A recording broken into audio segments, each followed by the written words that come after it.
How hard the foul is right here. That's a hard foul, and she does get her in the face. Then she come back and hit her in the face. My goodness, I told y'all, she's a professional UFC fighter. When she That Djonai Carrington is such a violent player. Someone needs to check her for her anger issues, definitely, bro. With DJ Carrington's recent move to the Dallas Wings, rookie sensation Paige Beckers finds herself in the crosshairs of a player whose history of dirty tactics reads like a cautionary tale about unchecked aggression in professional sports. The WNBA is dealing with a serious problem with Carrington, whose dubious plays during her time with the Connecticut Sun have now developed into a pattern of dangerous conduct that threatens to derail promising careers and damage the league's reputation. She is the type of player you would love to have in your team but hate playing against her as a basketball player. No ifs, ands, or buts about that. But like, she does mad stuff, and she nearly took Paige Beckers. She nearly took Paige. Despite the warning indicators being present, nobody took action during Wednesday night's Dallas Wings game, and DJ Minnesota Lynx with 432 seconds left in the third quarter. Carrington contributed yet another chapter to her increasing repertoire of risky moves, this time almost ruining Paige Beckers' rookie campaign. During a fast break, Carrington launched herself at Minnesota Lynx forward Jessica Shepard, delivering a reckless closeout that saw her forearm collide with Shepard while narrowly avoiding Beckers, who was following the play. After a video review, officials upgraded the call from a common foul to a flagrant one, which did little to appease the Lynx players who were already enraged by Carrington's past performance. We're 3 games in. 3 games in. And Djonai Carrington has already tried to take somebody's eyeball out of their skull with those damn fingernails. I kid you not. I saw this and was like, you've got to be joking. We just started the season and we're already trying to rake people's eyeballs out. Hey, she's poking people in the eye like Ric Flair on the Von Erichs back in 80. She's poking people in the eye like Ric Flair on the Von Erichs back in 83, so I thought, you have to be kidding. We just started the season, and already we're trying to rake people's eyeballs out. This was a perfect replica of Carrington's 2024 eye poke against Caitlin Clark, not just another difficult basketball play. Both instances featured high-risk closeouts against players traveling at full speed, and the parallels are terrifying. Both attacks were directed at the faces of opponents, and Carrington showed no concern for her victim's safety.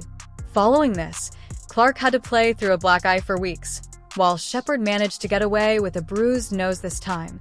But Beckers arrived just in time to absorb Carrington's full force of momentum, and the message was unmistakable. Her teammates' physicality may prove to be just as harmful as that of any opponents. I mean, this is just not a good look for Djonai Carrington. I'm telling you, she's on thin ice, bro. Look at this. Now, that's her assault on Caitlin Clark there. This was the most anticipated rookie in the WNBA.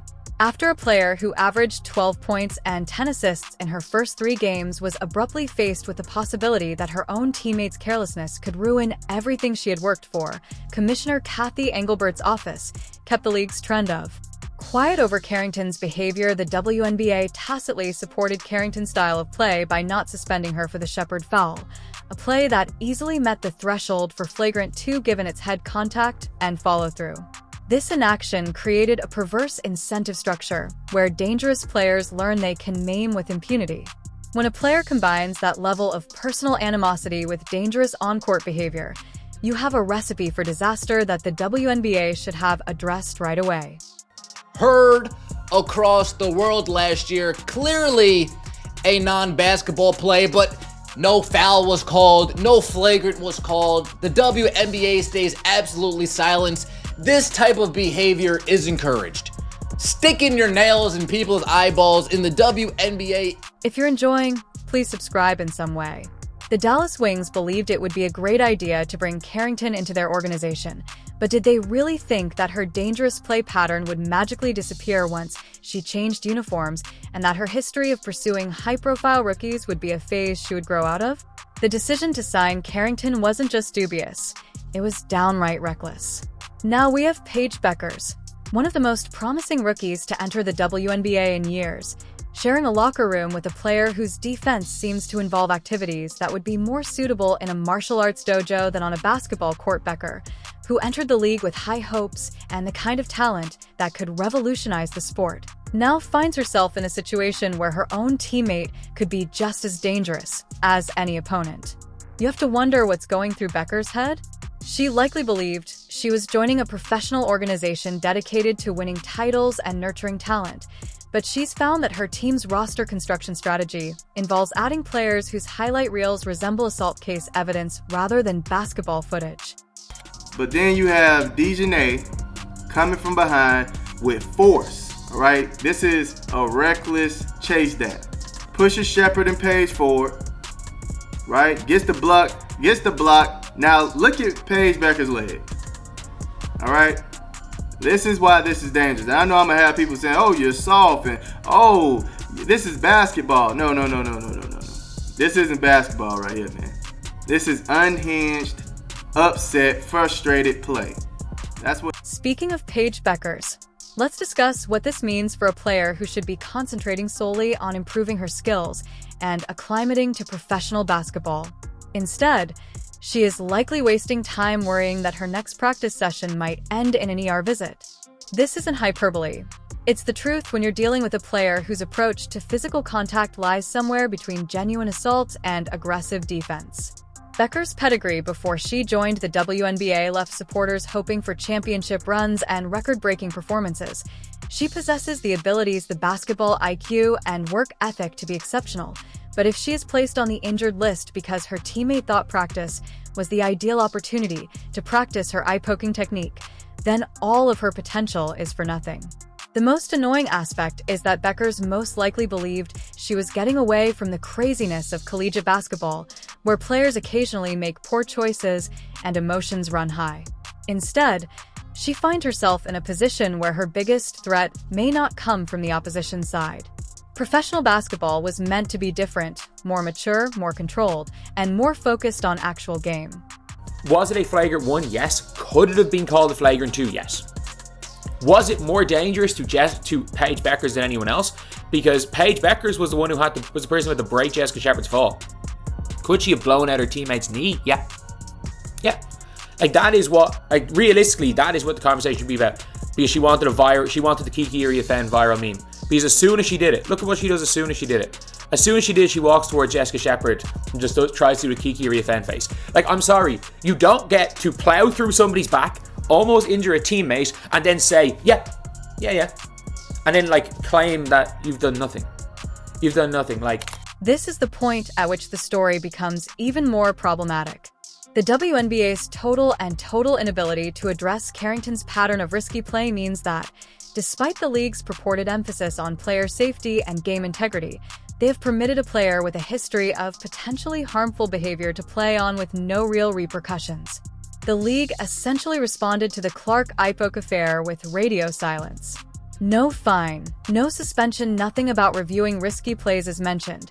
It's the kind of silence that leaves you the real kicker, is that this isn't just about past incidents anymore. By allowing Carrington to continue playing without addressing her dangerous tendencies, the WNBA is essentially giving her permission to keep endangering other players. They're telling every player in the league that as long as you're talented enough, you can get away with conduct that would get you arrested if it happened outside of an official disciplinary hearing.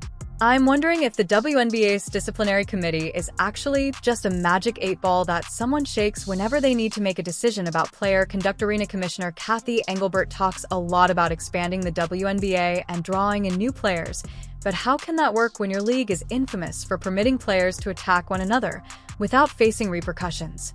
Do you think that when parents witness athletes suffering black eyes from intentional blows that go unpunished, they will encourage their daughters to play professional basketball? Not only is the league's silence disheartening, but it's also risky because every game Carrington plays without receiving substantial disciplinary action gives her the chance to gravely hurt someone. On a basketball court, what is going on in this league? I mean, look, I saw physical basketball with the Bad Boys Pistons growing up. I don't ever remember them trying to finger scoop people's eyeballs out of their skull. I mean, call me crazy. I don't remember that. Djonai Mustard Carrington, God, dog, is hunting for eyeballs again. Let's take a moment to reflect on the implications of this situation for the WNBA as a whole. The league has worked for years to establish its reputation, draw in sponsors, and persuade supporters that women's professional basketball is worthy of their time and respect. All of that progress is undone when players are permitted to act in ways that make the sport appear more like a street brawl than a legitimate athletic competition. Because one team has a player who is prepared to violate lines that other teams won't. The scenario with Carrington also produces a competitive imbalance that jeopardizes the integrity of the game itself by forcing opponents to make impossible decisions. This isn't just about Carrington anymore. It's about what the WNBA stands for as an organization. Are they a professional sports league dedicated to fair competition and player safety, or are they a poorly managed circus where anything goes as long as it generates attention?